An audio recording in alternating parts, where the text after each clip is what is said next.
안녕하세요, 여러분. 학부모를 위한 자기성찰 교육 세 번째 시간입니다. 인문학 공부를 통해서 우리 자신을 알아보고 그리고 우리의 자녀들에 대해서 더 깊이 알아보고 우리와 우리 자녀와의 관계에 대해서 더 잘 이해하며 그래서 더 좋은 관계를 만들 수 있는 그런 이야기들을 나눠보기 위해서 만든 수업입니다. 지난 시간에 제가 두 번째 수업의 마지막 편에 좀 너무 부담스러운 질문을 던졌는지 모르겠어요. 요새 젊은 사람들 말을 저희 이용하자면 뼈를 때리는 질문이라고 할까요? 그러니까 부모인 나는 사람이 되었는가? 뭐 이런 질문을 감히 던졌습니다. 왜냐하면 제가 존경하는 분이 자식을 잘 키우려면 부모가 먼저 사람이 돼야 한다라고 가르쳐 주셨기 때문이죠. 그것을 제가 부인할 수 없는 입장으로서 그럼 과연 나는 사람이 됐는가?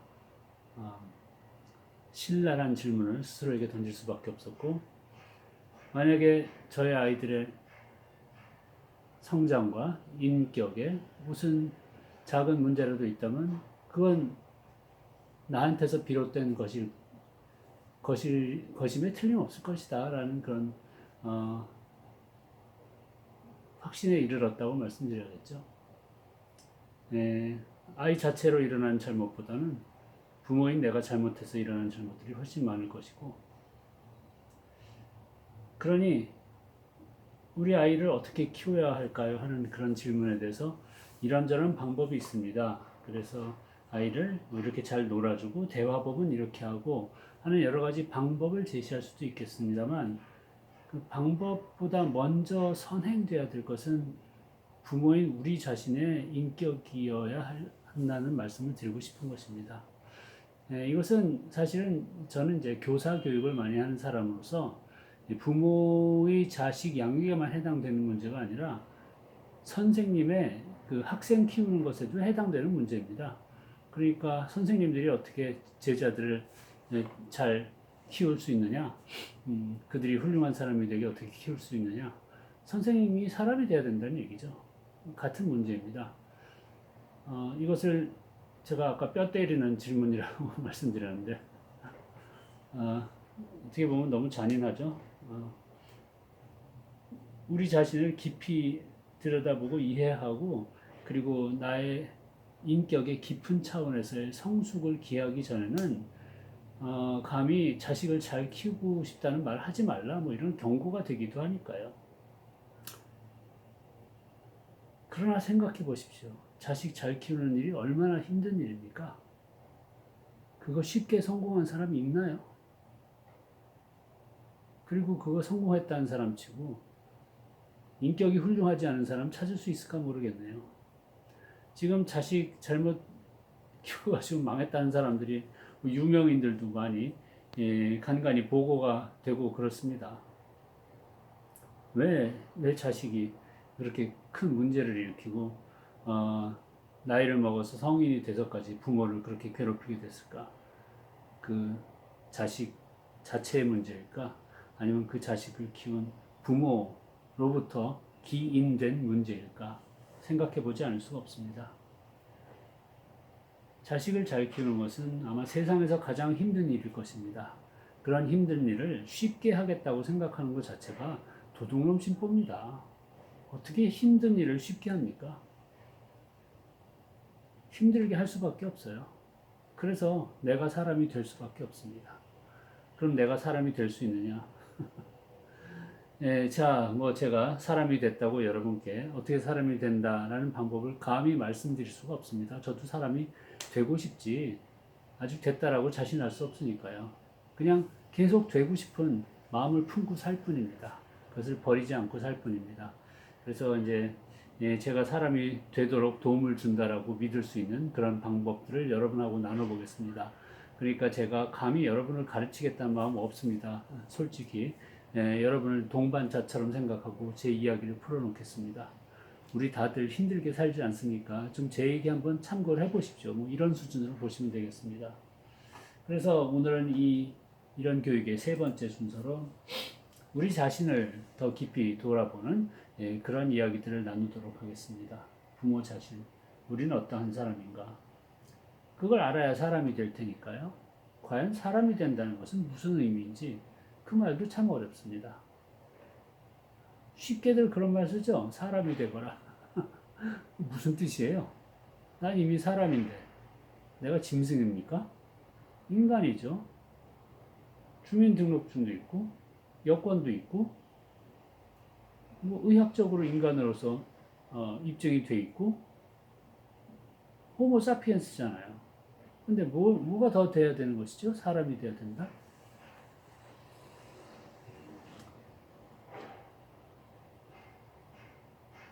글쎄요. 우리의 인격을 말하는 것 같죠? 사람의 격, 품격. 우리의 격은 무엇일까요? 우리의 피상적인 외부만을 얘기하는 건 아닐 거예요.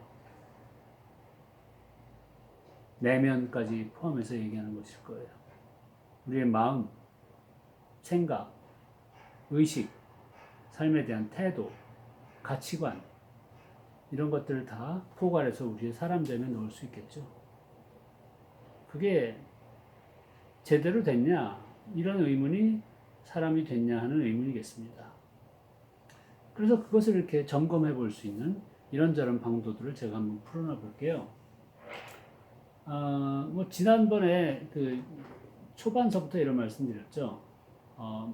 부모상 또는 어머니상의 양면성이 있다는 거. 하나는 사랑하는 어머니, 한쪽은 굉장히 무서운 그냥 움켜쥐려는 어머니. 이런 두 가지 양면성이 어머니상에 있고 사실 또 부모상에도 있다는 말씀 드렸어요. 그래서 보시면 우리 전통적으로 훌륭한 어머니라고 꼽는 신사임당이나 성함도 잘 모르는 한석봉의 저희 조상님입니다. 한석봉의 어머님이나 강한 사랑만 있으셨던 게 아니라 엄격한 자식을 이끄는 그런 좀 어떻게 보면 무서운 면도 분명히 있었으리라고 우리가 추정할 수 있거든요.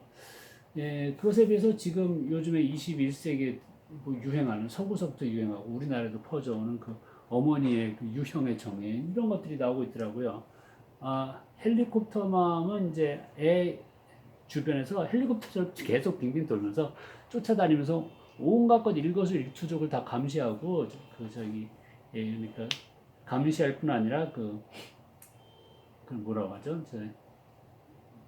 통제하고 뭐 그런 극성 엄마를 이제 헬리콥터 맘이라고 부른다고 하고 타이거 맘은 지난번에도 말씀드린 것처럼 이제 아이의 성장과 양육을 위해서 굉장히 엄격한 훈련, 훈육 이런 것을 중시하는 엄마의 모습이고 그리고 잔디 깎기 맘도 뭐 요새 새로 나왔다고 하는데 애가 갈 길에 미리 그 잔디를 다 깎아주듯이 아무런 걸림돌이 없이 앞길을 다 탄탄하게 다져주는 이런 엄마를 잔디 깎기 맘이라고 한다고 하는데 유행에서 나온 이러한 그 요즘의 세태에서 보여주는 엄마상은 자애로움보다는 좀 이렇게 애를 꽉 쥐려고 하는 그런 무서운 엄마상이 더 부각되어 있지 않나 하는 그런 생각을 합니다. 근데 제 말씀은 자애로운 엄마, 즉 그 공익 동영상에서 나왔던 당신은 부모입니까? 학부모입니까? 해서 자애로운 부모만이 완전한 부모상은 아니란 말씀 드렸던 거예요. 나는 사랑하기도 하지만 그러나 아이를 이끌고 좀 틀을 잡아주는 역할도 해야 됩니다. 엄격한 역할도 해야 돼요. 두 가지가 상반돼 보이지만 이걸 함께 어떻게 조화롭게 통합하느냐가 부모의 역할이라고 말할 수 있거든요. 그렇게 볼 때 이쪽에 요즘에 나오는 것들은 확실히 그 학부모적인 건 많지만 부모적인 자애로운 상은 좀 부족하지 않나라는 생각을 합니다. 뭐 이런 세태에 비춰서 우리 자신을 돌아볼 필요는 있습니다. 우리는 어떨까? 그러면 그 공익 광고처럼 여전히 학부모가 너무 드러나지 않나라는 자문을 해볼 수가 있겠죠. 그것은 각자 여러분 부모님께서 스스로에게 물어볼 것이고, 그래서 그 물어보는 과정에서 우리 자신을 더 깊이 잘 알아야 부모로서 성숙할 수 있기 때문에 우리를 알아보는 작업 쪽으로 이제 넘어가 보겠습니다. 그 질문을 던질게요. 여기서 제가 보여드리는 거 이제 좀 활자가 작고 그래서 이전처럼 카메라를 바짝 붙여가지고 말씀드리겠습니다. 잠깐 이동하는 것을 용서해 주십시오.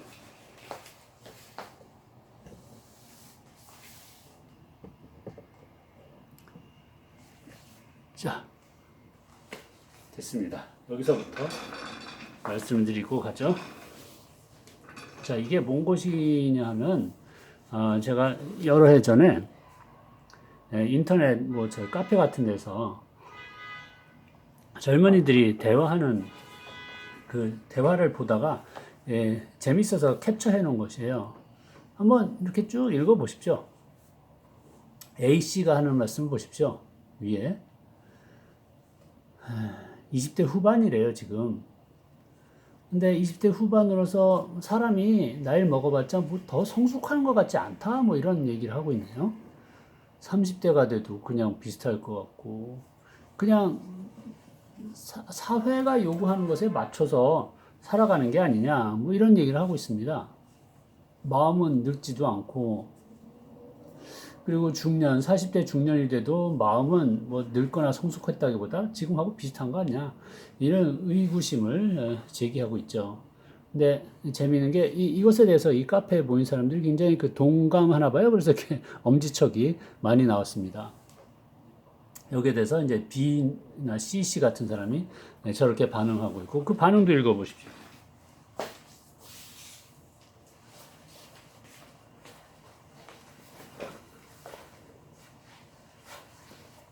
어떠세요? 어떤 느낌이 드세요? 이걸 읽으시니까. 아마 예, 영상을 시청하시고 계신 학부모님보다는 많이 젊은 그 청년들의 이야기일 것 같은데,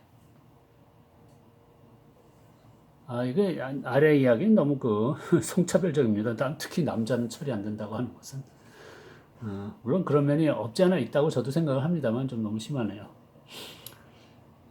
과연 우리는 나이를 먹어도 성숙하는 게 없을까요? 제가 이런 그 반농담 같은 이야기를 굳이 캡처해가지고 그 학습 교재로까지 삼는 것은 제가 바로 저 나이 때 그러니까 20대 후반쯤에 이 A님하고 아주 똑같은 그런 의심을 품었기 때문이에요. 그런 똑같은 의심을 저분이 얘기하고 있고, 뭐 여기 보면 크크거리면서 농담처럼 얘기하고 있지만 사실은 이 사람 마음속에는 그 깊은 그 철학적인 질문이 꿈틀대고 있다라고 저는 생각을 합니다. 그러니까 그게 제 경우에 어떤 것이었냐면 소시적부터 마음 먹고 공부를 하겠다고 했어요. 그 공부가 그냥 뭐 학위만 받는 게 아니라 뭐 인간과 세계에 대해서 더 깊이 이해할 수 있게 되는 그런 공부를 하려고 마음을 먹었는데 20대 후반이면 그래도 대학원 다니고 공부를 좀 한 것 같았는데 그런데 여전히 내 꼴은 그냥 옛날하고 비슷하고 별로 나아진 것도 없는 것 같고 인격의 성숙도 없는 것 같고 뭐 이렇게 살면 나이를 먹는다고 더 나아지는 건 있나 그런 생각을 했어요. 그리고 뭐 저보다 나이가 훨씬 많은 선배나 형들이나 아저씨들이나 뭐 저희 부모 세대 보더라도 딱히 그렇게 정말 그 정신적으로 매우 성숙해서 존경할 만한 그런 사람 별로 눈에 띄지도 않고 늙으면 늙는 대로 그냥 뭐 어떤 사람은 더 추해지는 것 같기도 하고, 뭐, 이런 생각에, 과연 나는 이렇게 뭐 공부를 하고, 나름대로 인격 수양을 한다고 해서 나이를 먹어가면서 더 나은 사람이 될 수 있을까? 뭐, 이런 의심이 굉장히 짙게 일어났었습니다. 바로 그런 저의 마음하고 너무 흡사한 것 같아서 제가 이것을 이렇게 캡처까지 해서 여러분께 제시를 하는 것입니다. 제 질문은 여러분은 어떻게 생각하시냐 이런 것이죠. 나이를 먹으면서 우리는 더 나아질까 어쩔까? 우리는 지금까지 나아지는 삶을 살았나? 이것에 대해서 제가 전에 언급한 적이 있는 스위스 출신의 정신의학자 칼 구스타프 융의 성인의 성장 개념에 대해서 간단히만 말씀드릴게요.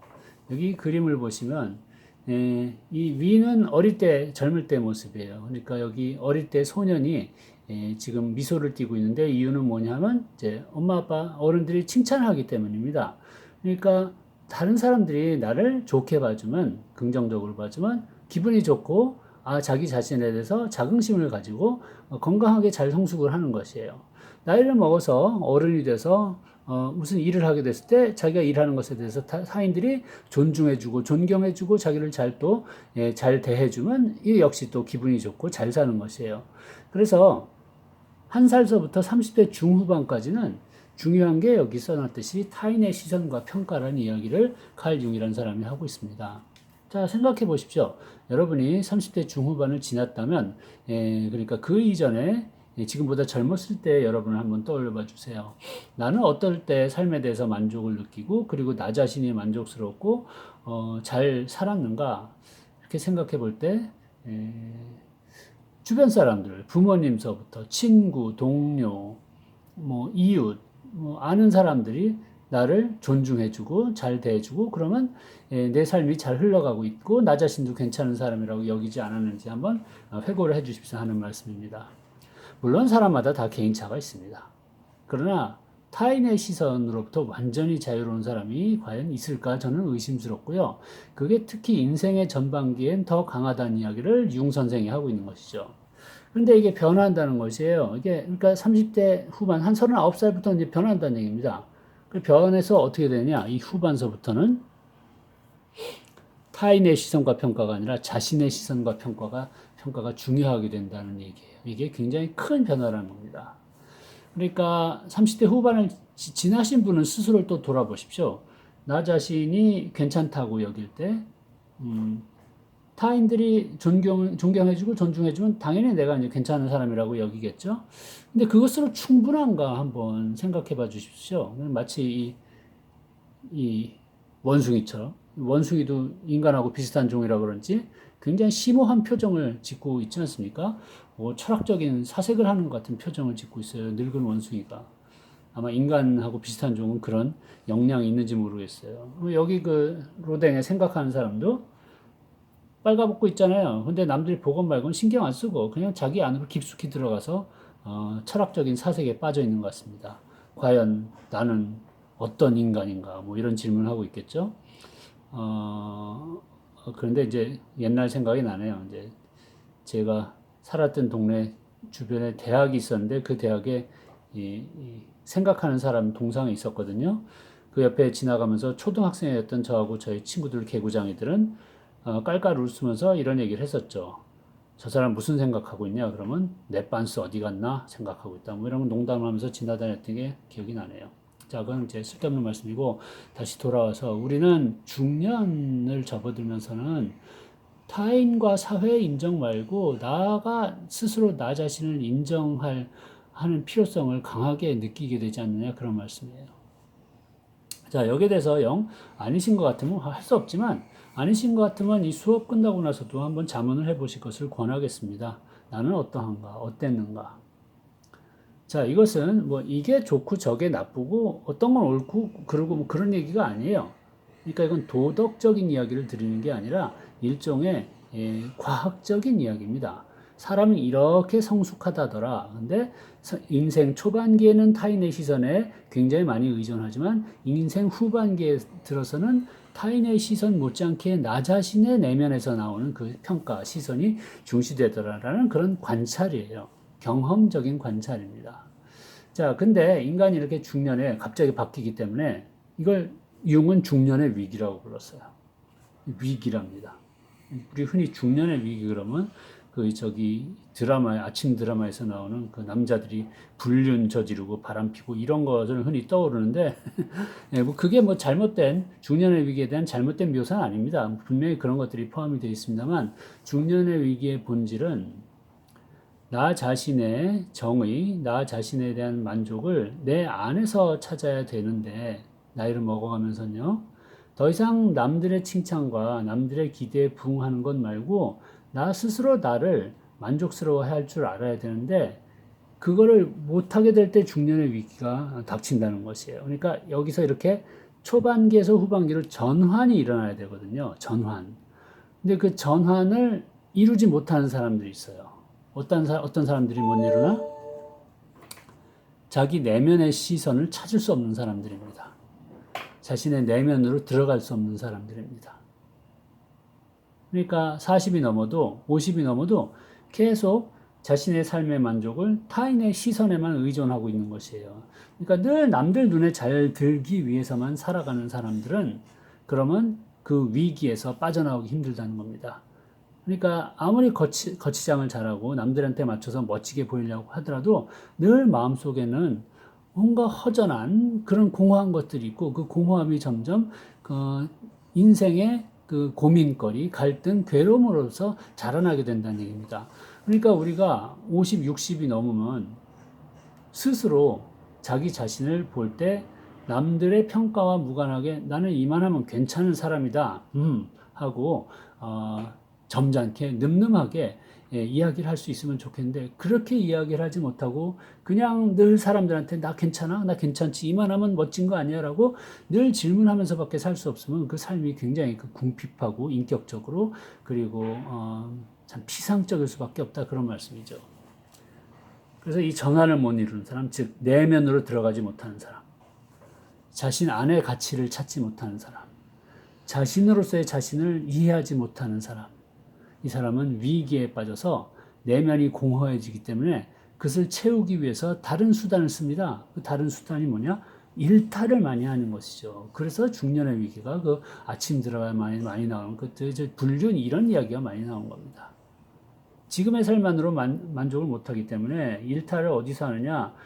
불륜하거나 뭐 섹스 중독이거나 그런 사람도 있겠어요. 뭐 아니면 그 저희 유흥 주점을 그냥 전전하거나 룸사롱 가거나 돈이 많으면 뭐 그런 사람도 있을지 모르지만 술에 많이 빠지고 술독에 빠져버린다든지 아니면 마약에 빠진다든지 아니면 도박에 빠져서 경마장 다니고 재산을 탕진한다든지 이런 매우 위험하고 불운한 그런 길로 접어들 위험이 있다는 말입니다. 아니면 그렇게까지는 안 가더라도 소심해서 자신 내면으로부터 스스로를 긍정하고 만족스러워하는 그런 태도가 생기지 않다 보니까 이제 불만이 싹 트는 것이에요. 그 불만이 내면에서 새록새록 자라다 보면 그게 다른 사람한테 터져버리죠. 괜히 종로에서 뺨 맞고 한강에 가서 눈을 긴다 뭐 그런 말처럼 한강에서 뺨 맞고 어쨌든 무슨 말씀인지 아시죠? 자기 스스로에 대해서 만족을 못하고 내면의 화가 새록새록 쌓여가다 보니까 그런 화를 딴 데다 푼다는 얘기예요. 괜히 다른 5만 사람한테 신경질 내고 화내는 겁니다. 그럼 5만 사람이 흔히 누가 되느냐? 가족이 되기 십삼이죠. 가장 만만한 게 또 가족이에요. 그래서 자기 내면으로부터 스스로 피어나는 자기 만족, 자기 긍정 이런 것이 부족한 사람일수록 자기 주변 사람들을 괴롭힙니다. 자기도 모르게 괴롭힙니다. 이런 것을 무의식적으로 한다고 얘기합니다. 무의식적으로 괴롭혀요. 괜히 화를 내는 것이에요. 괜히 그 자식들 꼬투리를 잡는 거예요. 별것도 아닌 걸. 자기가 엄마가 됐든 아빠가 됐든 자기 스스로도 잘 못하는 주제에 괜히 자식들의 조그만 흠을 가지고 트집을 잡고 잔소리하고 야단치고 화내고 혼내고 이런단 말입니다. 자, 그런 부모를 어떤 아이들이 좋아해 주겠어요? 냉정하게 돌아봐야 됩니다.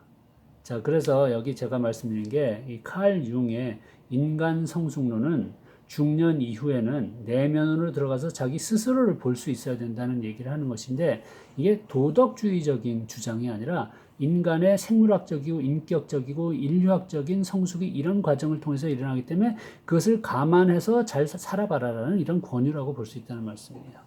그래서 우리는 내면으로 들어갈 필요가 있고 그래서 이런 수업을 제가 진행하고 있는 것입니다. 학부모의 자기 성찰 수업이 바로 그런 수업입니다. 자, 우리는 계속 나이를 먹었어도 40, 50 넘었어도 남의 시선에만 의존해서 살아갈 수는 없어요. 남은 항상 변해요. 남이 나를 얼마나 위해줘요? 남이 나한테 그렇게 중요해요? 그렇게 중요해요? 남보다는 내가 중요합니다. 내가 나를 잘 챙겨야 되고 내가 나를 좋아해 줘야 됩니다. 내가 나와 사이가 좋아야 됩니다. 그래야 남과도 유의미한 관계를 만들 수가 있죠. 내 자식들하고는 말할 나위 없습니다. 자, 그래서 이런 전환이 잘 일어날 수 있는지 그것에 대해서 저하고 생각을 해보겠습니다. 여기 보여드리는 이 도표는 유명한 미국의 원래 이제 스웨덴 출신이지만 미국에서 활동을 하신 에릭슨 선생의 인간의 발달 단계에 대한 도표입니다. 워낙 유명해서 여러분께서 뭐 아동에 관해서라든가 인간 성장에 관해서 뭐 예전에 공부한 적이 있으시다면 어디선가 들어보시고 또 그 관련된 그 일을 하시는 분은 옛날에 뭐 시험 보신 분도 많고 그래요. 굉장히 유명한 그런 발달론 이론의 도표입니다. 그 유명한 것을 제가 다시 가져와서 여러분한테 이제 선보이는 이유는 유명한 것에 비해서는 매우 피상적으로 사람들이 이해하고 있다라고 판단해서이고요. 굉장히 깊이 있는 이론이고, 그리고 에릭슨 선생은 제가 매우 존경하는 그런 학자 중에 한 명으로서 저희 오스트리아의 지그문트 프로이트의 정신 분석학 이론을 계승해서 인간의 발달에 대해서 깊이 연구하고 그에 대한 그 명작들을 편찬하신 그런 학자십니다. 물론 지금 이제 돌아가시고 안 계시지만, 그분이 이제 사람이 평생이 8단계에 걸쳐서 성숙하는 것이라고 얘기를 하셨거든요. 이게 이 도식을 제가 조금 설명을 드릴게요. 뭐 처음 보신 분도 분명히 계실 테니까. 보시면 이게 제일 어릴 때잖아요. 1살, 2살 때예요. 그 다음에 2살, 2살, 4살. 그러면서 계속 그래서 늙어서 죽을 때까지 연령별로 이렇게 표시를 했습니다. 그리고 각 연령대마다 발달 과제가 있다고 본 것이에요.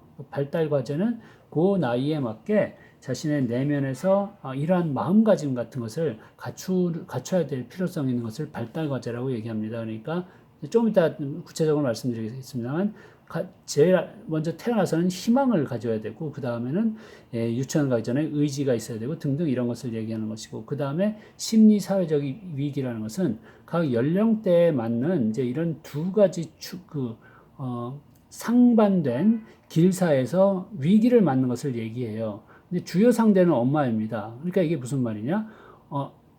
1살에서 2살짜리 아이는 주요 상대는 이제 주로 엄마를 상대하는데, 엄마를 상대하면서 이런 두 가지 기로에 서게 된다는 거예요. 너무 갓난 아이한테 심각한 말을 하는 것 같지만 사실입니다. 그러니까 엄마를 신뢰할 수 있느냐, 신뢰할 수 없느냐라는 두 가지 기로에 놓인다는 것이에요. 그러면, 무슨 갓난 아이가 다 엄마를 신뢰하지, 이게 무슨 말이야? 라고 말씀하신다면, 그건 너무 순진무구한, 인간 세계 이해라고 말씀드리겠습니다. 엄마를 불신하게 되는 아이도 꽤 돼요. 엄마라고 해서 무조건 잘할 수 있습니까? 아니죠. 엄마도 실수하는 엄마도 있고요. 거의 모든 엄마가 실수하죠. 그리고 실수가 잦아가지고 무능력해지는 엄마도 있고요.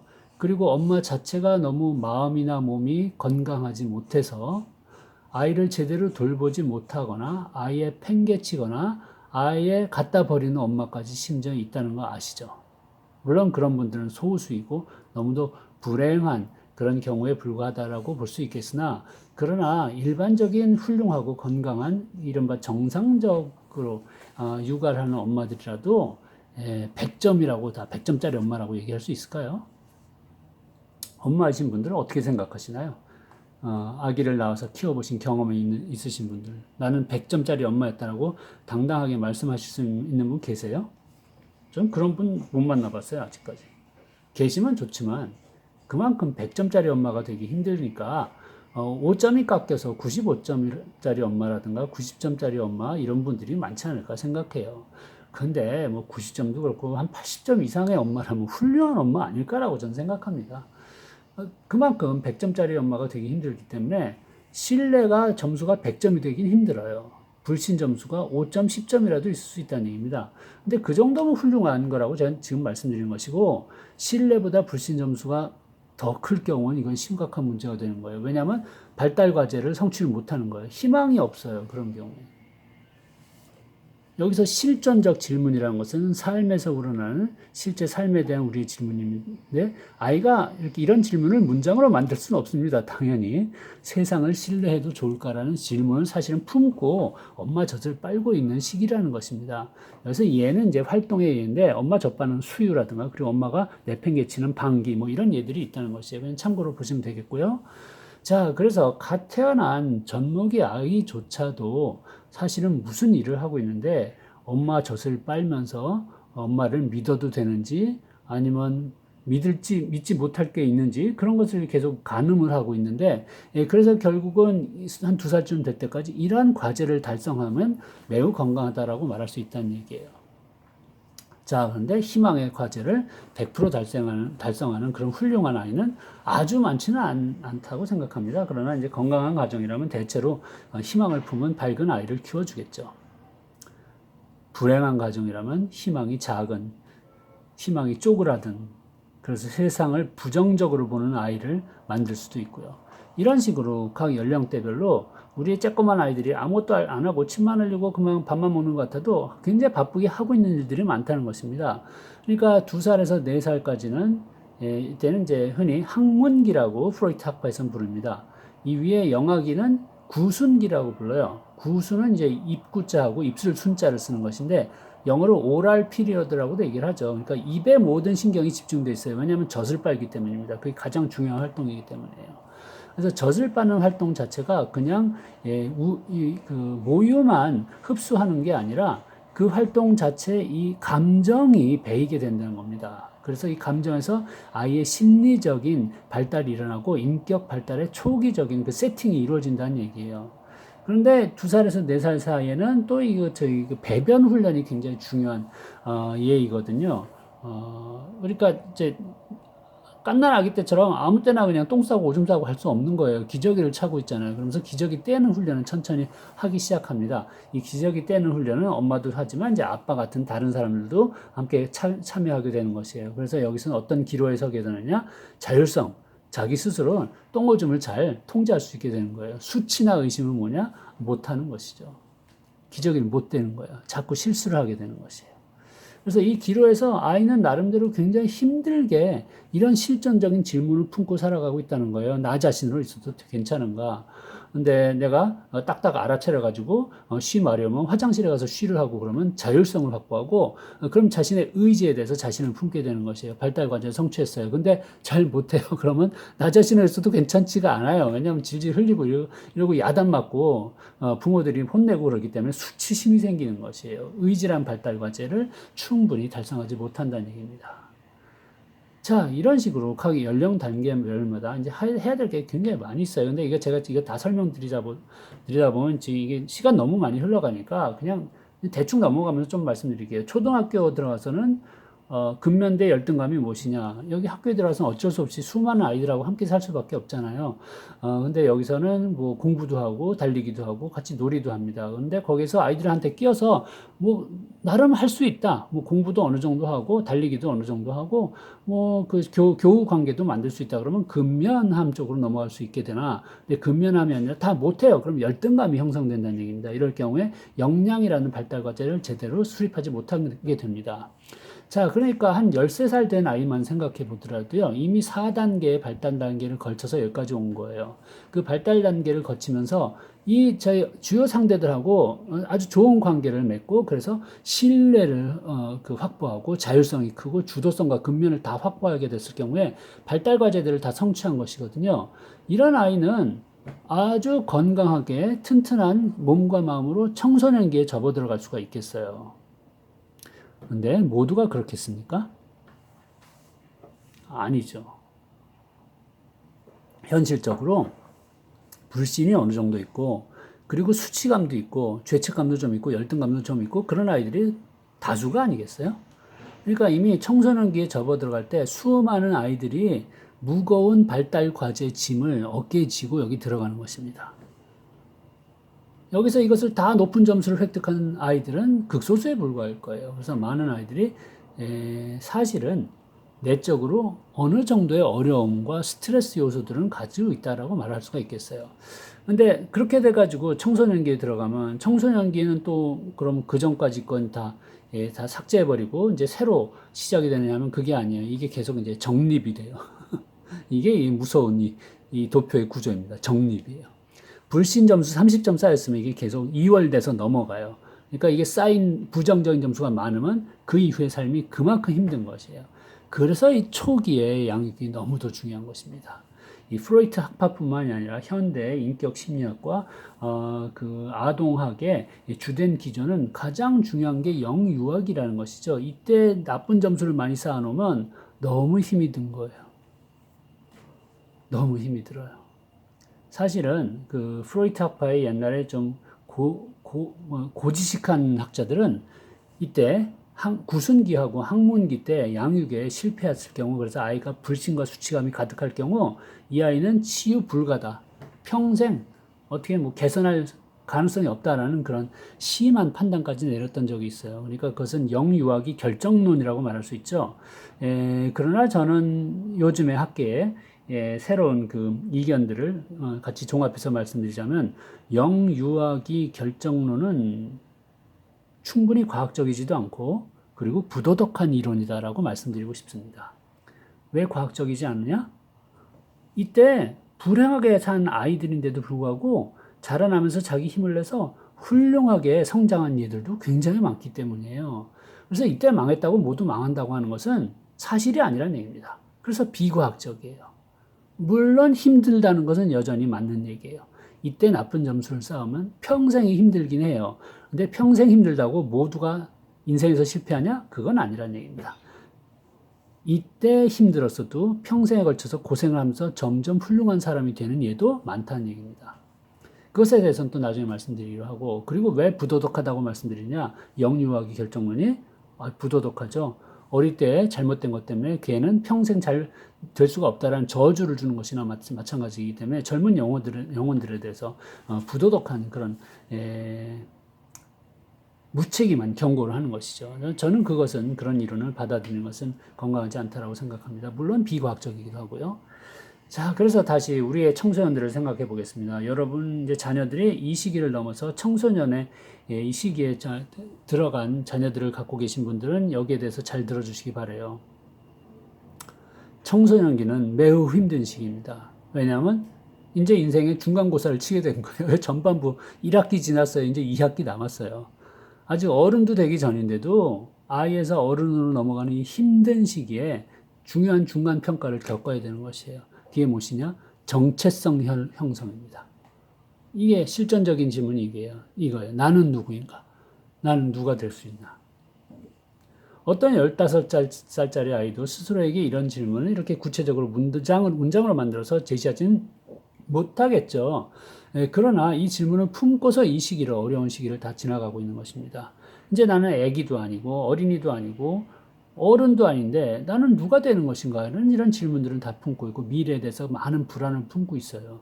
여기서 일어나는 일이 무엇이냐? 주요 상대가 엄마 아빠에서 또래로 바뀌게 됩니다. 또래, 역할 모델, 연예인이나 뭐 좋아하는 사람 이런 것이죠.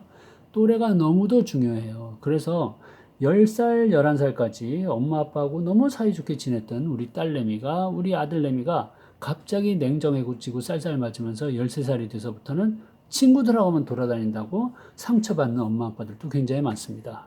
저도 좀 그랬었고요. 근데 그걸 이해해야만 돼요. 왜냐하면 자연스럽게 이 연령대가 되면 또래에 집중하게 되는 것이에요. 그게 아이의 잘못이 아니라 성장의 자연스러운 단계라는 것을 이해해야 됩니다. 이해가 안 되면 이건 정말 외워야 됩니다. 우리 아이 14살 된 중학교 1학년짜리 우리 아이는 이제 또래한테 묻혀 있게 된다. 그걸 당연히 여겨라 라고 받아들여야만 됩니다.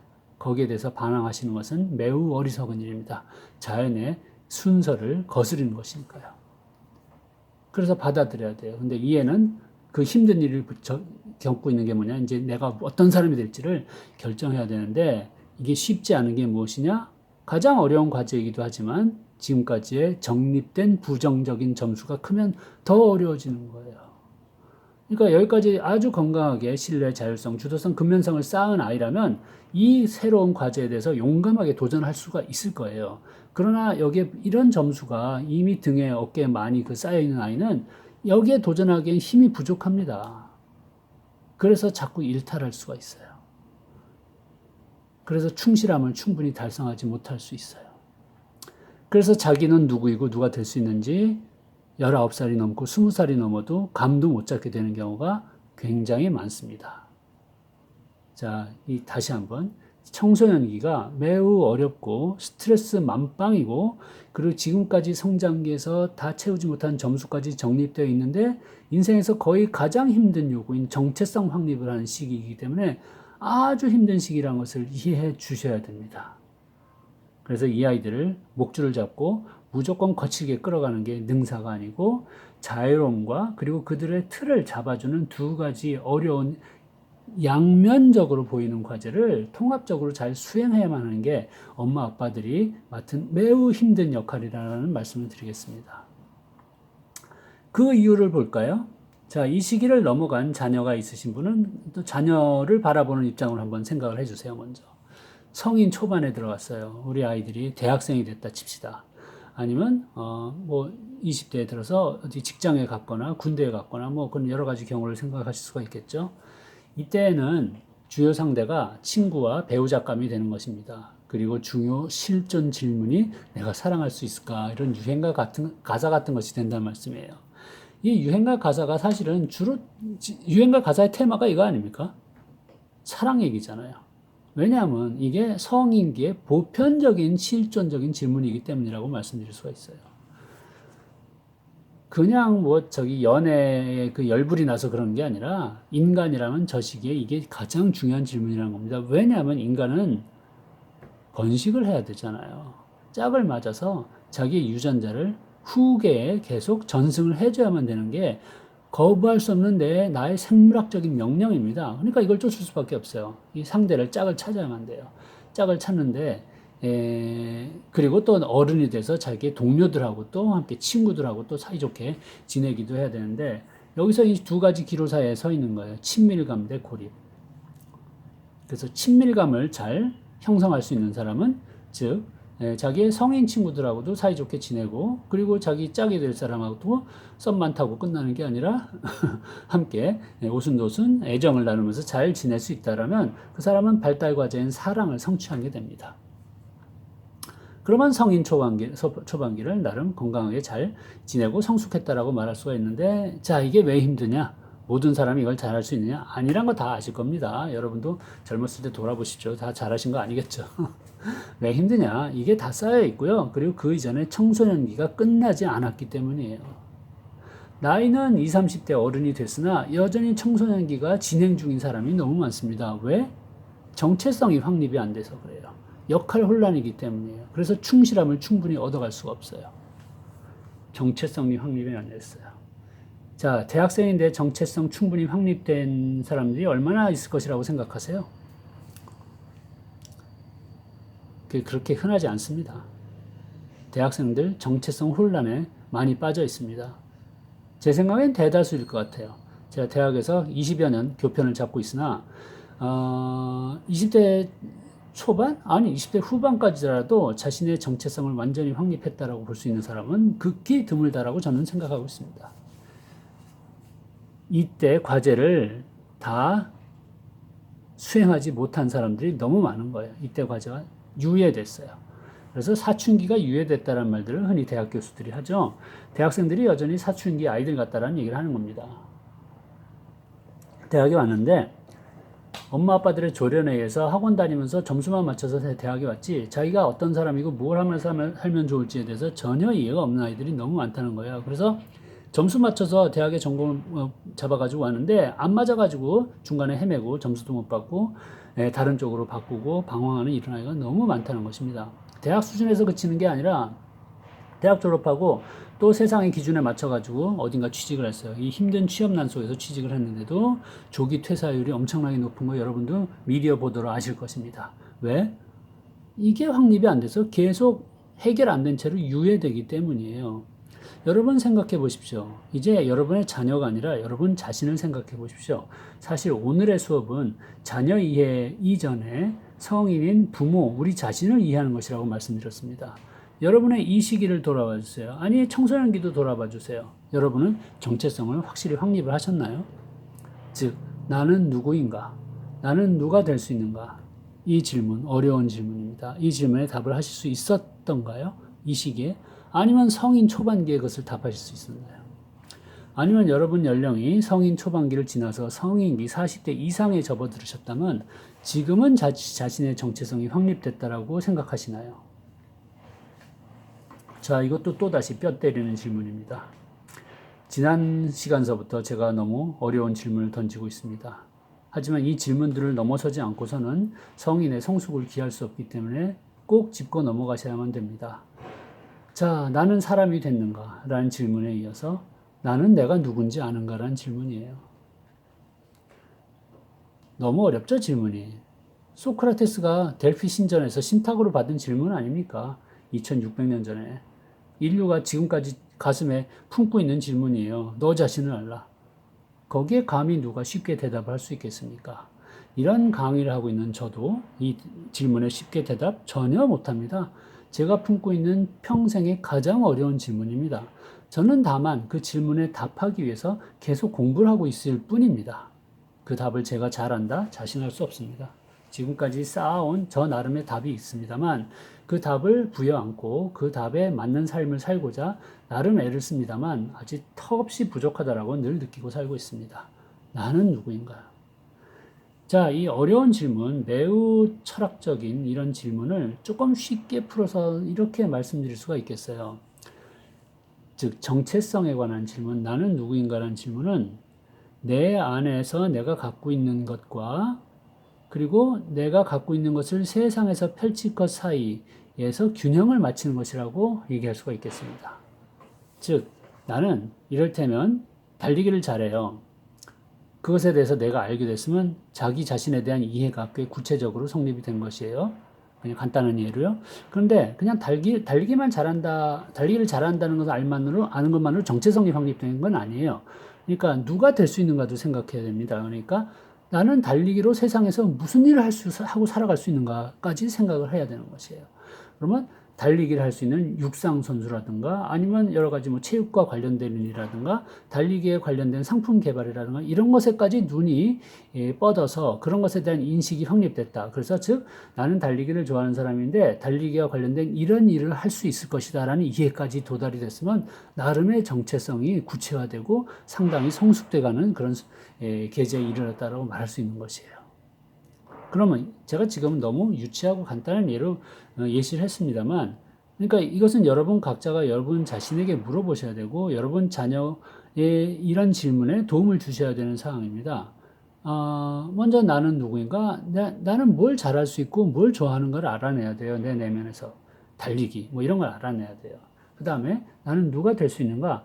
달리기로서 세상에서 할 수 있는 일을 찾아내야 돼요.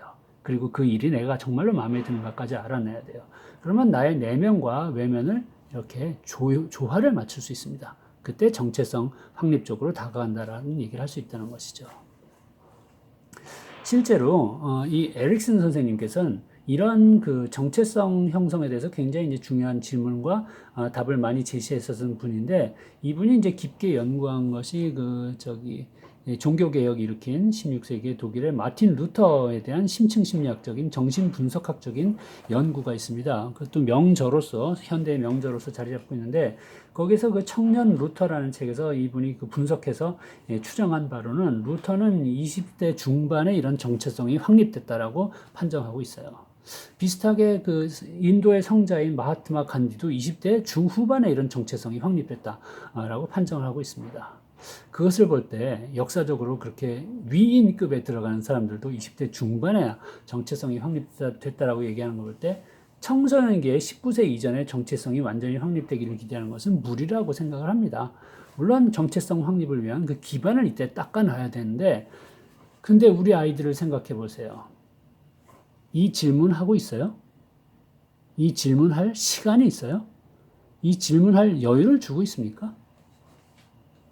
자, 그게 우리 부모들이 스스로에게 또 다시 한번 물어봐야 될 어려운 질문입니다. 이 여유를 줘야 되거든요. 사실은 그런 여유를 줘야 된다는 교육학적인 인식에서 태동이 된 교육 정책 같은 것이 자유학기제 같은 것입니다. 그래서 많은 욕을 먹고 교단이라든가 교육제도가 준비가 안 되는데 시행한다라고 비판을 받고 있긴 합니다만 애초에 그 정책의 정신은 교육학적으로 인간학적으로 매우 견고하다라는 말씀을 드릴 수가 있겠어요. 왜냐하면 청소년기에 자기를 찾기 위해서 여유를 갖고 돌아볼 그런 시간을 줘야만 되기 때문입니다. 그래서 교육학적으로 인간학적으로 견고한 이론이긴 한데 근데 그렇다고 해서 그 정책이 제도화에 대해서 실행됐을 때 제대로 항상 실행이 되느냐? 그건 아니죠. 우리 준비가 안 됐어요. 자유학기제로서 자기 자신에 대해서 충분히 질문 던질 수 있는 그런 여건이 확립이 안 됐기 때문에 아직은 갈 길이 분명히 멉니다.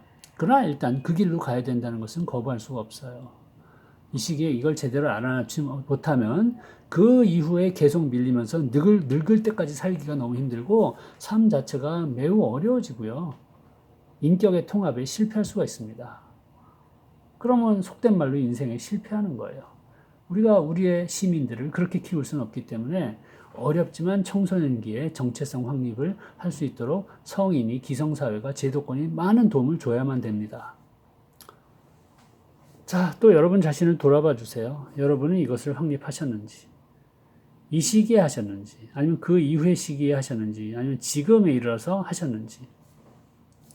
내가 좋아하고 잘하는 일을 알아내서 내 내면에서 나를 파악하고, 그리고 그것이 이 세상과 접합할 수 있는 부분을 직업이라든가 취미라든가 아니면 봉사활동이라든가 무엇이 돼도 좋아요. 그것을 찾아내셨으면 정체성 확립이 어느 정도 충실하게 됐다라고 이야기할 수 있습니다. 다시 강조해서 말씀드립니다.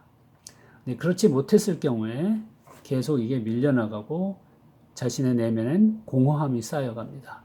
공허함이 쌓여가고 그러면 사랑을 또 잘 못할 수도 있어요. 이걸 잘못하면 이것도 잘 못할 가능성도 큽니다. 그러니까 이 시기에 사랑을 잘 못해서 사랑할 수 있는 방법을 제대로 깨닫지 못했을 경우에 이것도 또 밀려가는 거예요. 계속 아래로. 그래서 이제 40대 넘어가지고 중년들이 하는 얘기가 그 유행가 그런 거 있죠. 뭐 내 나이가 어때서 뭐 그런 유행가 있죠. 네, 저는 굉장히 유치한 유행가라고 생각하는데 그러니까 내가 비록 50줄이 넘었지만 지금 연애하는 게 이게 내 나이가 어떠냐 뭐 이런 그 의미가 내포되어 있는 것 같아요. 제가 듣기로는. 그게 그렇게 뭐 자랑할 것까지는 아니란 말씀을 드리고 싶습니다. 그 어려서 못한 그 발달 과제를 지금 50이 넘어가지고 부여안고선 이것 좀 받아오 이런 얘기를 하는 게 그렇게 자랑스러워 할 일은 아니라고 봐요. 뭐 저 자신이 이걸 잘했다는 얘기가 아니라 그건 좀 부끄러워할 일이긴 하지 자랑할 일까지는 아니라는 말씀이죠. 그래서 이때 채우지 못한 이 사랑을 채워보기 위해서 이 나이에 들어서 아니면 그 이후에도 계속 열심히 활동하시는 분들 많이 계시죠. 그게 영원히 그렇게 할 수 있을지는 그 의문이지 않습니까? 일단 육체가 온전히 허락을 해주지 않고 물론 이제 70이 넘어서도 뭐 이제 딸을 보시는 그런 훌륭하신 분도 계십니다만 좀 예외적인 것 같고요. 뭐 재정적으로나 신체적으로나 대체로 60 넘으면 자신의 후대를 생산하는 것보다는 손주들 돌볼 생각을 해야 되지 않을까 싶습니다. 물론 개인차가 크기 때문에 뭐 함부로 말씀을 못 드리겠어요. 그러나 여기 이제 개인차에 대해서는 예외적인 것은 다 적용이 되지만 대체로는 이런 연령대에 이런 일들이 일어나기 때문에 40이 넘어서는 슬슬 가족과 동료를 생각해야 되고 부모 되기에 있어서 자신의 역할을 정립해야 되고 이 질문에 답을 할 수 있어야 된다는 얘기입니다. 내 인생을 의미 있게 만들 수 있을까? 여기에 답을 제대로 하는 것이 인생에 있어서 생성 쪽으로 점수를 쌓게 되는 것이에요. 생성이란 무엇이냐? 내가 지금 살아있는 것 자체는 생성이 아니고요. 그냥 생물체고요. 내가 살아서 이제 점점 힘이 빠져서 늙어가고 있어요. 늙어가고 있는데 내 안에서 뭔가 생명의 기운 같은 것을 일으켜서 그것을 불러일으키는 게 생성입니다. 그래서 내 안에서 생명의 기운을 불러일으켜서 어떻게 하느냐? 연애하는 데 쓰라는 게 아니라 후대한테 물려줘야 된다는 얘기예요. 그러니까 이 나이 때가 돼서는 발달 과제가 돌봄이란 게 나의 후대를 돌봄을 의미합니다. 그래서 자녀가 있는 분들은 당연히 자녀를 돌보고 내가 평생 쌓은 것들 이건 재산을 꼭 의미하는 건 아니에요. 재산이 의미 없는 건 아니지만 재산 이외에 자신의 인격의 어떤 성취, 자신이 세상에서 획득한 지혜, 깨달음, 그리고 여러 가지 지식과 상식까지 포함해서 그런 것을 후대에게 물려주는 게 바로 돌봄의 과제를 잘 실행하는 것이고 그게 이제 나의 생명력을 생성하는 것이에요. 그러니까 내가 죽어서 끝나는 게 아니라 그걸 내 아들, 딸한테 물려줘서 그게 계속 손자, 고조손,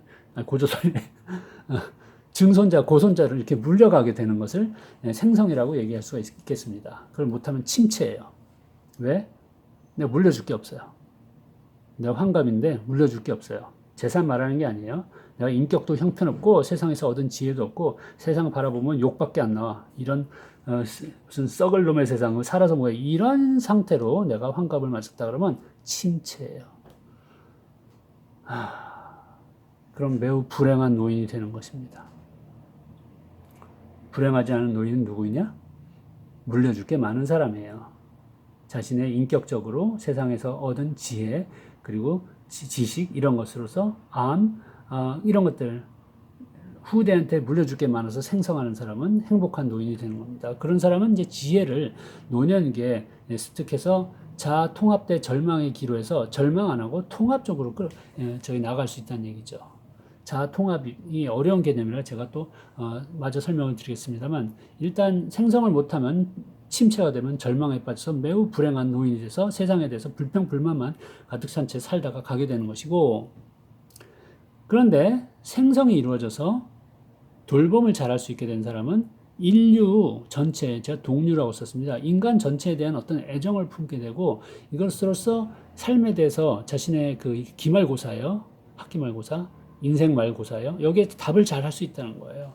나 자신으로 살아온 것이 괜찮았던가. 여기에 네 라고 얘기할 수 있으면 에릭슨 선생의 이론에 따르면 성공한 인생입니다. 아니요 라고 답을 해야 된다면 이 도표에 따르면 실패한 인생이죠. 자, 제가 여기서 보여드리는 에릭슨 선생의 발달과제 이론 도표는 이론에 불과합니다. 즉, 이론이라는 것은 자연과 세상과 생명을 설명하기 위해서 인간이 고안한 틀이에요. 그래서 이론은 언제나 맹점이 있을 수밖에 없고 틀린 것들을 함의할 수 있을 수밖에 없습니다. 그래서 여기에는 얼마든지 예외가 있어요. 그러니까 여러분 자신은 여기에서 나는 이때 이러지 않았었는데 좀 달랐어 라고 얼마든지 말씀하실 수 있어요. 그러나 제가 생각하기엔 큰 틀에서 벗어나기 매우 힘듭니다. 특히 영유아 이때 이런 매우 원초적인 이런 발달 과제로부터 벗어나기는 인간은 거의 불가능하다고 저는 생각하는데, 어쨌든 모르겠습니다. 이론은 완전하지는 않아요. 그래서 흠결이 많으나 상당히 보편화되고 아직 60년 넘도록 많은 사람들이 배격하지 못하고 계속 이 학계에서 품어가고 계속 심화 발달시키고 있는 이론 틀이거든요. 그래서 이것을 부정하기는 참 힘이 듭니다. 그래서 여러분이 이 이론이 마음에 안 드시면 안 보시면 좋습니다만, 그것은 제 생각에는 현명하지 못할 거라는 생각이 드네요. 저의 판정은 그렇습니다. 자, 그래서 일단 에릭슨 선생의 그 도표의 이제 커다란 그 흐름을 보면서 말씀을 드렸는데, 이런 인간 성장론을 바탕으로 우리 자신을 이해하는 쪽으로 또 한 발짝씩 다가가 보겠습니다. 제가 여기 전인이라고 썼죠. 여러분, 전인교육이라는 말 많이 들으셨죠? 전인교육이란 무엇이냐? 나의 인격 전체를 다 성장을 시키는 것을 얘기합니다. 내 몸만 성장시키는 건 그건 전인이 아니죠. 몸만이니까. 나는 몸만 있는 게 아니죠. 난 정신, 마음이 있잖아요. 그러니까 몸과 마음이 골고루 튼튼하게 자라는 게 전인적 교육입니다. 나의 전체 인격을 다 품는 게 전인적 교육입니다.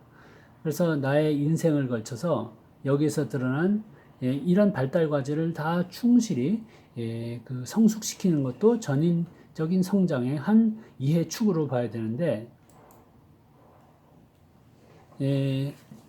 여기에 제가 써놓은 것은 전인적 성숙의 어려움에 대해서 한 가지 도움 말씀을 드리려고 하는 것이에요. 여기 보시면 잠깐 뒤로 가서요. 들어가라고 그러고, 이게 평생 동안 이렇게 이런 훌륭한 것들을 쌓을 것들이 있잖아요. 신뢰, 자율성, 주도성, 근면, 정체성, 확립, 친밀감, 생성, 자아 통합 등. 그러니까 이 왼쪽에 있는 것들은 이제 훌륭한 것들이고, 오른쪽에 있는 것들은 이제 그 결핍되고 부정적인 것들이죠. 어두운 것들이죠.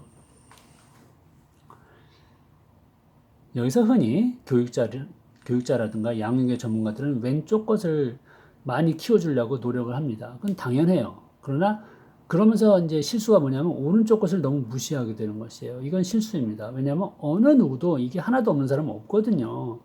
누구나 이것을 어느 정도 가져갑니다. 이 가져가는 것을 없다라고 치우고 나쁜 것이라고 제거하려고 하지 말고, 이것도 나의 일부임을 깨달아야 돼요. 그게 또 전인이기도 합니다. 나의 밝은 것과 어두운 것을 다 깨닫고 품는 게 전인적인 성숙이기도 합니다.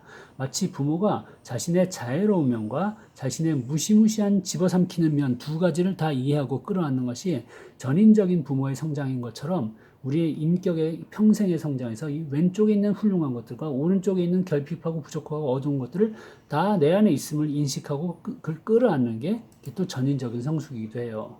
그런데 여기서 우리 오른쪽에 있는 불신과 수치 같은 것이 너무 깊이 자리를 잡고 있는 사람은 평생 고생을 할 수밖에 없는 것은, 그것은 어쩔 수 없어요. 그러나 제가 그렇다고 해가지고 다 망한 인생이 아니라고 말씀드리는 것이 바로 이것 때문입니다. 인생 후반에 특히 에릭슨 선생도 이런 말씀을 하셨어요. 인문학적으로 인간에 대한 이해를 깊이 해서 자기를 깊이 성찰할 수 있었던 사람은 자신 안에 있는 어려운 이 나쁜 어두운 점수들조차도 이해를 하고 그것을 용서하고 너그럽게 품을 수 있게 되기 때문에 결국은 인생의 마지막에 중요한 이런 통합의 과제 쪽으로 다가갈 수 있다는 얘기입니다. 그래서 나이를 먹어서 공부를 하는 것이 굉장히 중요하다는 말씀을 드릴 수가 있습니다. 자, 에릭슨의 도표를 바탕으로 또 다른 쪽으로 좀 다가가 보겠는데, 제가 인문학적인 그 성찰을 말씀드렸습니다만, 현실은 뭐 이런 것이 있죠. 인문학 공부한다고 문과를 갔는데 취직이 안 되는 이런 어려운 애틋한 사정이 있고, 저도 인문학 출신으로서 충분히 공감하는 이야기입니다. 지금 대학이란 곳은 인문계는 뭐 망해간다라고 얘기를 해도 과언이 아니에요. 지금 인문학 쪽으로 진학하겠다는 사람 있으면 도시락 싸가지고 말리는 것들이 교육 전문가들입니다. 자, 그런데 무슨 인문학적 성찰을 하느냐, 이렇게 반론이 나올 수 있으나, 너무 이렇게 부정적으로만 볼 게 아니라, 잠깐 이제 차분하게 우리를 돌아볼 필요가 있다고 생각합니다. 그냥 옛날 얘기를 이번에 좀 한 가지 들려드릴게요. 이것은 불교에서 그 성불에 이르기까지 동자승이 어려서부터 공부해 나가는 과정, 불법을 공부해 가는 과정을 예시하기도 하고 가이드하기도 하는 그런 교재로서 사실 제공해온 시부도 또는 시무도라는 그림의 첫 번째 편입니다. 십우도는 소가 나오는 10편의 그림이라는 뜻이고, 시무도라고 부를 때 이제 소를 찾아가는 그림이라는 뜻을 가지고 있죠. 여기 첫 번째 그림을 보시면 동자승이 이제 막 헤매면서 뭘 찾고 있어요. 뭘 찾고 있나, 이게 뭐냐면 사실 이런 질문입니다. 철학적인 질문이 청소년기에 나온 것이라고 볼 수 있어요. 나는 누구지? 인생은 뭔가? 뭐 그런 질문이에요. 왜냐하면 어른들이 아무도 가르쳐 주지 않으니까. 스스로 찾아 나선 거예요. 뭐 없나, 인생에? 어른들은 다 그냥 공부 열심히 해서 좋은 대학 가면 다 끝이라고 얘기하는데, 과연 그게 단가? 얘는 의심하는 거예요. 얘는 똑똑한 놈입니다. 그래서 헤매요. 뭔가 있지 않나, 인생에는? 대학 입시 말고 뭐도 있지 않나라고 헤매다가 발견했어요. 소의 발자국을 발견했어요. 아, 뭔가 있다라고 이제 깨치게 된 거예요. 그게 뭔가, 소의 발자국이란 것은 불교에서, 그리고 저기 심층심리학, 특히 이제 분석심리학 쪽에서는 진정한 자기의 힌트, 징조, 흔적이라고 얘기를 합니다. 진정한 자기. 그러니까 얘는 아직 진정한 자기에 이르지 못한 미숙한 존재예요. 인격이 아직은 발달 초기에 있는 것이에요. 그런데 진정한 자기란 무엇이냐? 평생에 걸쳐서 방금 에릭슨의 발달 단계 이론에서 말씀드렸던 것처럼 자신 안에서 내면에서 나오는 생물학적이고 인격적이고 그것을 넘어서 모든 가능성을 다 펼치면서 자신을 크게 키워서 결국은 자아 통합에 성공한 사람이 아마 진정한 자기에 어느 정도 가까운 사람이라고 일단 말씀드릴 수가 있겠습니다. 근데 그 길로 가기 위해서 그 흔적을 찾은 거예요. 소의 발자국인데, 여기서 소는 은유입니다. 소는 상징입니다. 불성, 그러니까 부처님 됨을 상징하고 있고요. 분석심리학에서는 참된 자기를 상징한다라고 보고 있습니다. 그래서 참된 자기의 흔적을 발견해서 흥분해서 찾아가는 거예요. 맞아, 그래, 인생엔 뭐가 있었어. 엄마 아빠 얘기하는 거 말고 뭐 중요한 게 있어 라고 얘는 찾아가게 됩니다. 열심히 찾아가서 드디어 여기에 소의 꼭문이에요. 소 꼬리를 보게 됩니다. 그렇지, 맞아, 이거야 해서 얘는 이제 이를테면 얘는 이제 불법의 공부에 들어가는 것이고, 이제 불교 신자가 아닌 수많은 분들께서는 뭐 그런 기독교 공부에 들어가는 것이라고 볼 수 있고, 아니면 인문학 공부를 통해서 자신을 본다고도 할 수 있고, 뭐 여러 가지 자신만의 방법이 있을 것입니다. 참고로 저는 어느 종교에도 소속되어 있지 않습니다. 불교 이야기는 그냥 예시로 하나만 가져왔을 뿐이고, 그리고 심층심리학에서 이 시부도를 즐겨서 교재로 쓰고 있기도 합니다. 자, 이제 소를 잡았어요. 그래서 끌고 나와요. 근데 힘겨워 보이죠? 즉, 참된 자기하고 가까워지는 게 매우 힘든 싸움이라는 얘기입니다. 상상해 보십시오. 에릭슨의 8단계를 거쳐서 진정한 자기 자신을 깨치고 그 내면을 세상에 드러내서, 그래서 세상 사람들하고 사랑하면서 또 자기의 가장 그 훌륭한 지혜를 후대에 물려주기까지의 과정, 그리로 가는 길이 얼마나 힘겹겠어요. 힘겹게 싸우면서 서서히 성취가 일어납니다. 그 성취가 뭐냐? 소가 하얘지기 시작해요. 무슨 말이냐? 불법을 서서히 깨치게 됐다는 얘기죠. 성불에 가까워지고 있다는 얘기고, 심층심리학적으로 말씀드리자면 소는 무의식에 갇혀 있어서 꺼멓게 전혀 알 수 없는 존재인데 하얗게 드러난 부분이 있다는 얘기입니다. 이것은 자기 내면의 무의식 깊은 곳에 진정한 자신을 서서히 알아내게 된다는 이야기라고도 얘기하고, 분석심리학에서는 이것을 의식화 과정이라고 얘기합니다. 즉 몰랐던 나를 의식하게 되는 과정이다라는 말씀이죠. 그래서 나중에 소를 타고 놀아요. 소가 다 하얘졌어요. 이건 완전히 뭐 도 같은 경지인 것 같습니다. 저는 여기까지는 저 자신의 공부와 수행을 바라볼 때 이해가 잘 되는데, 이건 제가 이해할 수가 없어요. 이런 경지는 제가 감히 발도 못 디디고 있다는 이야기이기도 합니다. 어쨌든 머릿속으로 이제 추측은 가능한데, 그 다음에 이제 소를 아예 띄워보내요. 그 다음에 더 어려운 그림들이 나오는 걸 생략하고, 마지막엔 어떻게 되느냐? 참된 나고 뭐고 다 떠나서 이 소녀는 불승이 돼서 세상으로 다시 돌아간다는 겁니다. 속세로 돌아가서 무지한 중생들을 깨치는데 도움을 주기 위해서 다시 힘든 곳으로 돌아간다. 뭐 그런 이야기가 되겠습니다. 이게 불가에서 얘기하는 시부도 그림입니다. 제가 이것을 왜 보여드렸느냐? 그러니까 우리가 에릭슨 선생의 8단계 발달 이론처럼 단계를 하나씩 거치면서 성숙해가는 과정하고 비슷한 것이 여기서 묘사됐기 때문이기도 하고요. 여러분은 이런 은유를, 비유입니다. 이 은유를 가지고 여러분 자신의 인생을 살펴보실 때 이런 질문을 던지셨던 적이 있었는지, 그리고 그런 의문을 가지고 인생의 참된 진리를 찾기 위해서 가셨던 적이 있었는지, 그리고 진정한 자신을 찾기 위해서 싸우신 적이 있었는지, 자신의 내면을 밝히기 위해서 노력한 적이 있으셨는지 한번 자신을 돌아보십사 하는 그런 권유를 드리기 위해서 이 그림을 보여드렸습니다. 우리의 선조들도 에릭슨 선생이 도표로서 발표한 것 같은 자기 성숙의 길을 수천 년 전서부터 계속 추구해왔다는 것을 알 수가 있습니다. 불교도만 그런 건 당연히 아니고요. 서양에서 기독교도들은 또 기독교들 나름으로 예수를 모방하는 삶을 통해서 자기를 찾아가는 그런 길을 또 2000년 동안 닦아오기도 했고요. 또 그 밖에 다른 문화권에선 다 각기 자신의 문화권에 맞는 전통적인 방식, 참된 자신을 만드는 인생의 자신을 통합하는 그런 길을 닦아왔다는 것을 우리가 알 수가 있습니다. 그래서 동서고금 이 문화의 차이를 다 뛰어넘어서 소크라테스 선생이 하신 말씀이 이게 맞다고 생각해요. 평탄한 삶은 인간에게 적합한 삶이 아니다. 평탄한 삶은 이런 어려움이 하나도 없는 것입니다. 발달 단계 같은 거 없는 삶이에요. 그런 삶이 있겠어요? 그런 것은 인간에게 적합하지 않대요.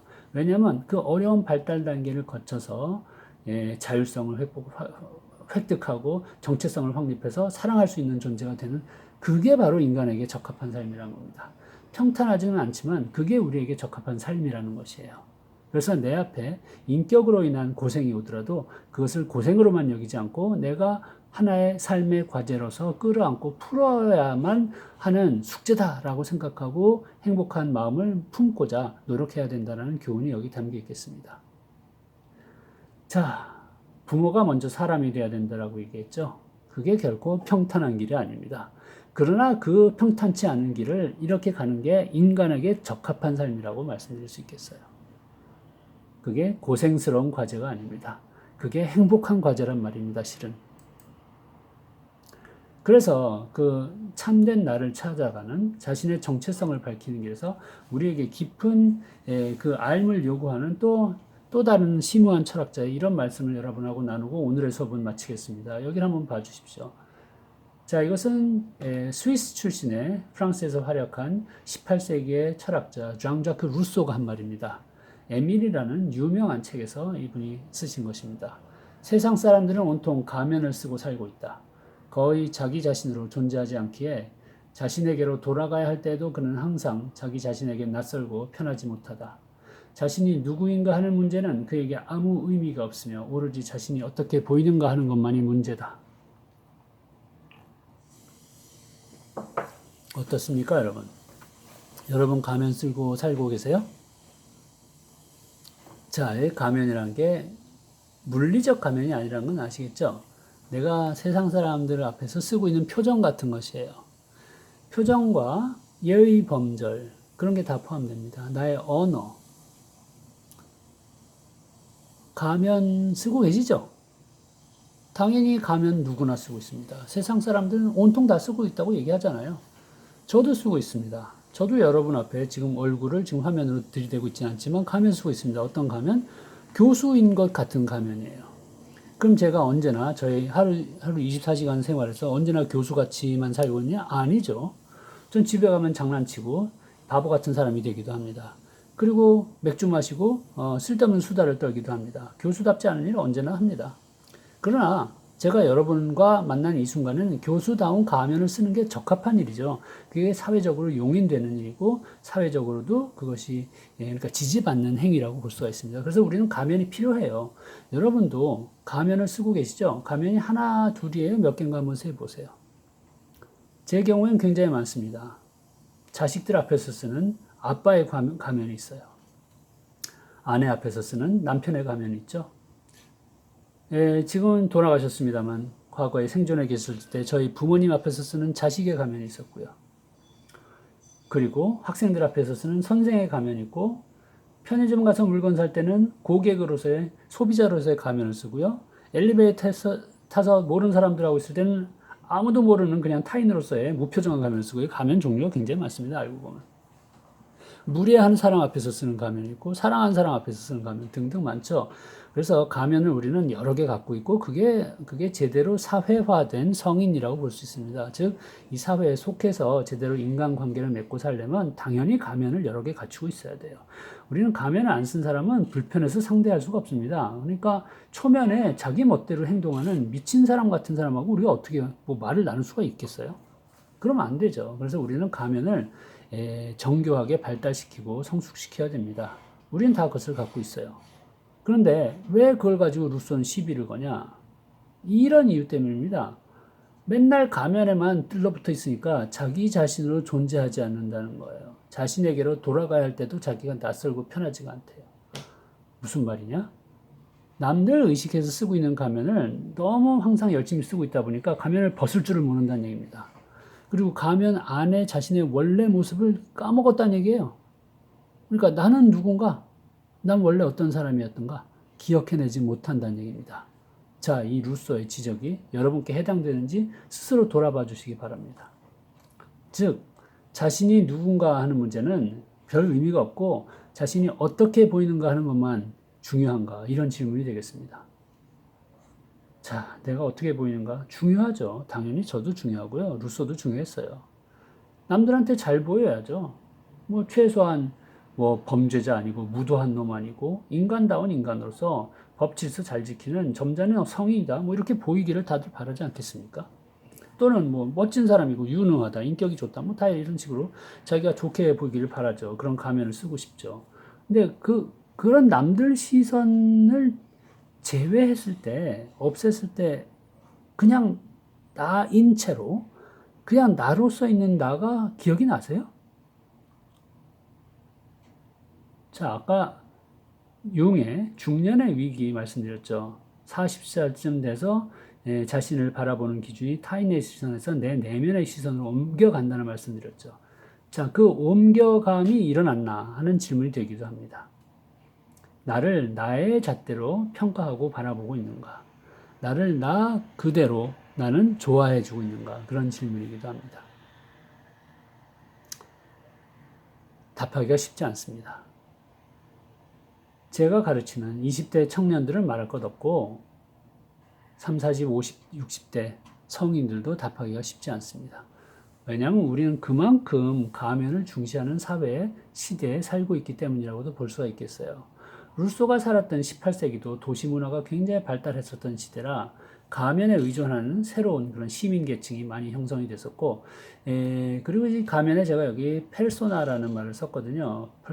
페르소나라고 하는 것은 이제 영어로 썼습니다만 원래 고대 그리스에서 연극 배우들이 썼었던 가면을 페르소나 이렇게 불렀다고 합니다. 그런데 지금 현대에는 인격 심리학의 하나의 전문 용어처럼 쓰이고 있죠. 그러니까 우리의 대사회적 인격, 우리의 인격의 표면적으로 사람들을 향해서 난 부분을 페르소나라고 이렇게 부르게 됐습니다. 그것을 이 그림을 통해서 보시면, 그러니까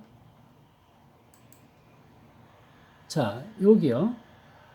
나의 인격을 이런 커다란 빙산이라고 볼 때 빙산의 일각, 바다 위에 솟아난 일부분, 그 중에서 타인을 향해서 난 요것을 제가 그림을 그려놨습니다. 이것을 페르소나라고 부를 수 있어요. 이것을 가면이라고 부를 수가 있겠습니다. 자, 이런 바다에 떠 있는 빙산이라는 그 그림은 인간의 인격, 개인의 인격을 상징하는 하나의 그 상징물로서 굉장히 잘 쓰이고 있습니다. 왜냐하면 다들 아시다시피 빙산은 바다의 일부분만 해수면 위로 떠올라 있고 나머지 이제 깊숙한데 이제 대부분이 감춰져 있다고 하잖아요. 그래서 이제 배가 여기 조금 나온 것만 보고 이렇게 지나가다가 빙산에 부딪혀서 좌초되고 뭐 그런 이야기들을 들으셨을 것입니다. 마치 그런 빙산처럼 우리들의 인격도 의식 밖으로 나와 있는 내가 아는 부분 요만한 것에 그치고 내가 모르는 것이 훨씬 크다는 얘기예요. 내가 모르는 나가 훨씬 많다는 것이에요. 내가 아는 나는 요만큼이에요. 내가 아는 나 중에서도 가장 겉에 피상적인 부분을 가면 또는 페르소나라고 부른다는 얘기입니다. 자, 그러니 루소가 지적하는 것은 나는 이렇게 커다란 존재인데 이런 커다란 존재를 다 끄집어내서 나를 이해하려는 노력은 하지 않고 늘 남들 시선을 의식하는 페르소나 가면에만 얽매여서 내가 이 사람인 줄 알고 살기 때문에 현대인이 자기 자신을 알지 못한다라고 비판하고 있는 것입니다. 어떻습니까, 여러분? 과연 우리 안에 이런 빙산이 있을까요? 무의식이라고 합니다. 기억해낼 수 없는 나. 그 깊은 곳에 참다운 나의 중심이 있다라고 하고 그것을 자기, 셀프라고 얘기하는 것이 현대의 심층 심리학입니다. 그러니까 내가 알고 있는 나가 나의 주인이 아니라는 것이에요. 진짜 나의 주인은 나도 모르는 깊숙한 무의식까지 다 통합해서 나의 전체 인격의 중심에서 나를 좌지우지하는 주인이 따로 있다는 것입니다. 믿으실 수 있어요? 이런 이야기를 처음 접하신 분은 말도 안 되는 엉뚱한 뚱딴지 같은 소리 한다라는 그런 반감을 가지시기 쉽습니다. 근데 이렇게 말씀드릴게요. 그런 반감은 방어 기제입니다. 피상적인 페르소나의 컴플렉스의 방어 기제입니다. 나는 페르소나만 아니고 더 깊은 나가 있어요. 그 깊은 나에 대한 증거는 엄청나게 많습니다. 그것에 대해서는 다음 시간에 말씀드릴게요. 그래서 오늘은 거기까지는 들어가지 않지만 일단 이 도식을 이해해 주시기 바래요. 나는 나의 깊은 나를 아직 충분히 파악 못했을 수 있어요. 왜냐하면 그것은 나의 의식의 깊숙한 곳에 있어서 기억조차 해낼 수 없는 구순기, 학문기, 그러니까 하나, 둘, 서너 살 때 이루어진 나의 인격의 여러 부분들도 거기 참여하고 있어요. 그것들을 내가 기억해내기 너무 힘이 듭니다. 그래서 그런 부분들은 무의식에 깊숙이 잠겨 있어요. 내가 그것을 다 끄집어내기는 힘들어요. 그러다 보니까 내가 나이를 먹었어도 늘 피상적인 가면에만 얽매여서 살다 보면 문제가 뭐냐? 중년의 위기를 넘어서 우리 후반의 인격의 생성과 성장으로 들어갈 때 이렇게 에릭슨 도표에서 아래쪽으로 계속 성숙해 갈 때 깊숙한 내면에서 잘 끄집어내지 못한다는 것이에요. 가장 자신다운 자신을. 그래서 늘 나이를 먹어도 남들 시선만 신경 쓰고 남들 보기에 멋있어 보이려고 명품 가방 들고 다니고 비싼 자동차 사고 비싼 아파트만 갖고 싶어 하고 그러면서 내면이 휑하고 공허한 채로 불행해지기 쉽다 그런 말씀입니다. 자, 그게 부모가 사람이 되는 길하고는 맞지 않을 것 같습니다. 그것과 일치하는 것 같지는 않아요. 사람이 된다는 것은 이거 전체를 다 살려내는 것입니다. 전체를 다 살려내기 위해서는 공부할 게 많아요. 그 나머지 부분 마지막 시간인 다음 시간에 더 깊이 들어가서 참다운 자기에 대한 증거들을 살펴보겠습니다. 그러면서 우리는 참된 나가 된다는 것에 대해서 더 깊이 생각할 수 있고요. 그래서 그 참된 나가 되는 사람이 되는 방법을 나한테 맞는 방법을 챙길 수도 있을 것입니다. 자, 오늘 말씀 길어졌습니다. 여기서 마치고 다음 시간에 또 만나겠습니다.